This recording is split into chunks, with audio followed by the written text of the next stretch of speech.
Hi, Dr. Osborne here with Web Wellness University. Today I want to talk a little bit about magnesium. Magnesium is an essential mineral. The body can't make it. You have to obtain it from the diet. And it's one of those minerals that is largely deficient in a lot of people in the United States. There are several reasons why a person can become deficient in magnesium. And so we're going to talk about what some of those reasons are and what some of the side effects and consequences of magnesium deficiency are.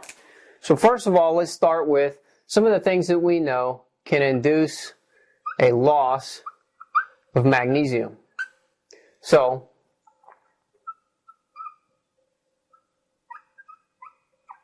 the first is stress. We know that chronic stress, and everybody's under stress, but it's the chronic low-grade stress that's constantly there that contributes to long-term magnesium suppression, long-term magnesium deficiency.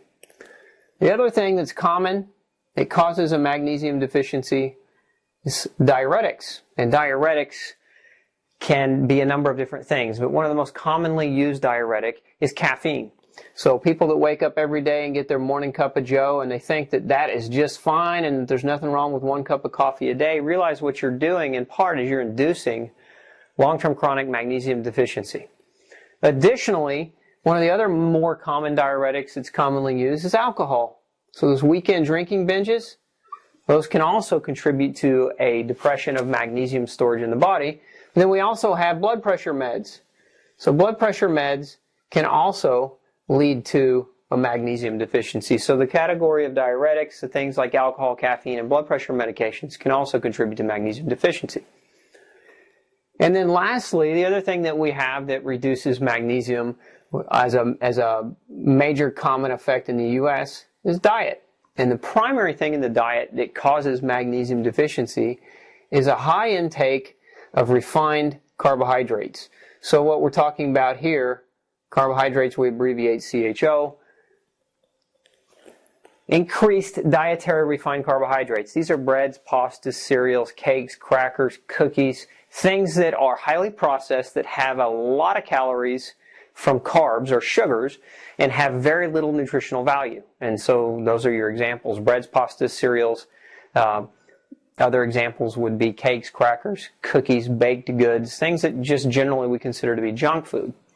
So these are the three major areas in the U.S. lifestyle that induce a magnesium deficiency. So now let's talk about what some of the consequences of magnesium deficiency are. One of the first things that happens with magnesium deficiency, or that can happen, is the symptom depression.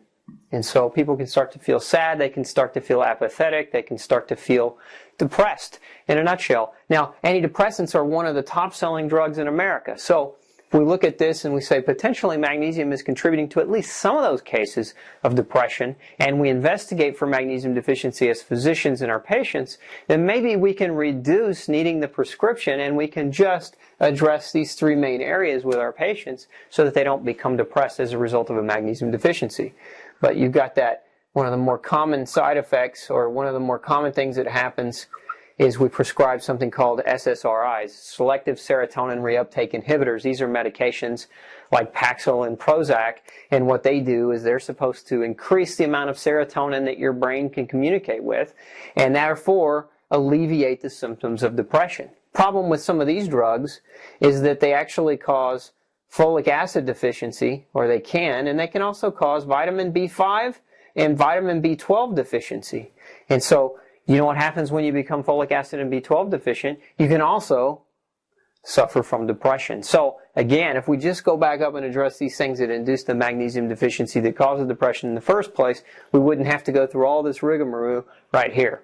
The second thing that can happen with a magnesium deficiency is we can get vasoconstriction. Now, what does that mean, vasoconstriction? Vasoconstriction means high blood pressure. Basically, it means constricted blood vessels. So the blood vessels become spasmed, okay, and so the blood pressure goes up. So as a result, or as a consequence of vasoconstriction, we get elevations in blood pressure, okay.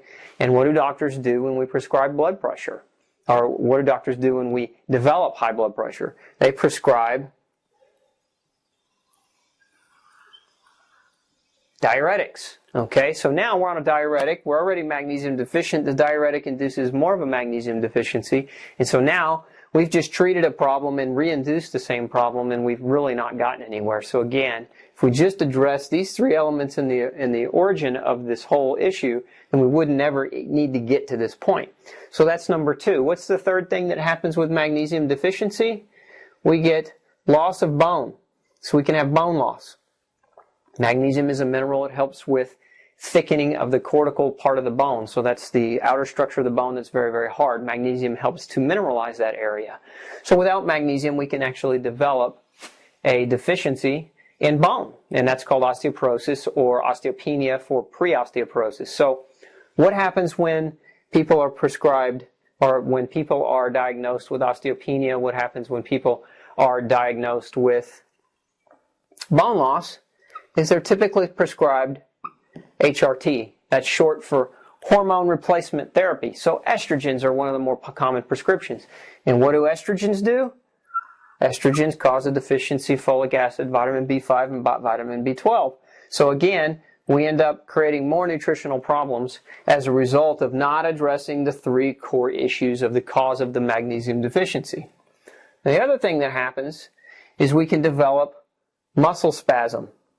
It's a very, very common symptom of magnesium deficiency. If your eyelids ever twitch, if your muscles ever twitch involuntarily, that's one of the symptoms of magnesium deficiency. So when we have this muscle spasm, right, one of the things that happens is we develop muscle pain because the muscles are in spasm and they're compressing the joints aggressively. And so when we try to exercise and the muscles are too tight, the cartilage on the joints grind and it creates inflammation. So now, after that, we end up taking a medication for pain. Those kinds of medications are called NSAIDs, non-steroidal anti-inflammatory drugs. And so NSAIDs deplete the body of iron, folic acid, and vitamin C. And of course, those things can contribute to muscle and joint pain. So again, we're chasing our tail. The next thing that we know that magnesium deficiency can contribute to is a thickening of the blood. So it causes an increase in blood viscosity, or it increases the thickness of the blood. Now, when that happens, blood pressure goes up, right? So what did we say over here? We've got blood viscosity increasing, and we've got blood pressure problems already with a magnesium deficiency. So now we've got an increased blood thickness, and an increased risk that comes along with that is stroke and heart disease. So we don't want that. So what happens when our blood gets too thick? The doctor prescribes a medication like Plavix or a medication like warfarin. And of course, warfarin is going to be, well, warfarin actually is derived from a rat poison, but what it does is it inhibits vitamin K. And so if we're prescribed warfarin, this diagram is getting a little thick, and we get a vitamin K deficiency, then what ends up happening? Vitamin K deficiency causes bone loss. So now you can see we're still chasing our tail. No matter what angle we turn, if we don't address the origin of the problem, we just come back and we find that what our bandage is, which is the medication that treats the symptoms, never actually addresses the core issue of the problem. So the next thing, and the last thing I'm going to talk about today that's coupled with a magnesium deficiency is an elevation or an increase in cholesterol. So magnesium deficiency has been linked to an elevation in cholesterol. And as we've talked about on previous episodes of Web Wellness University, when we have an increase in cholesterol, a doctor typically will prescribe a statin medication. Statin medications actually create other forms of heart disease. So again, we start chasing our tail. So what's the important takeaway here?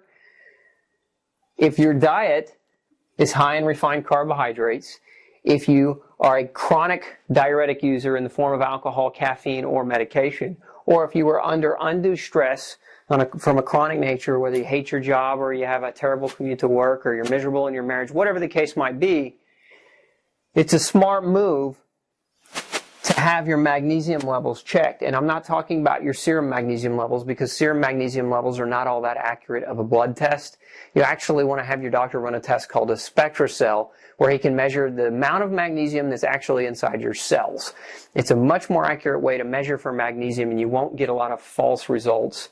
And then your doctor will be able to actually address the problem and then addressing these areas up here becomes vitally important. Remember, magnesium is necessary for more than 18,000 functions in the human body. These are just a few of them and a few of the consequences. So, again, if this is you, high stress, high diuretic, and high refined carbohydrate diet, have your doctor run a SpectraCell test, measure your magnesium levels, make sure it's not something you don't need to supplement with, but even more importantly than supplementation, address these areas in your lifestyle. I'm Dr. Osborne with Web Wellness University. Hope you have a great day.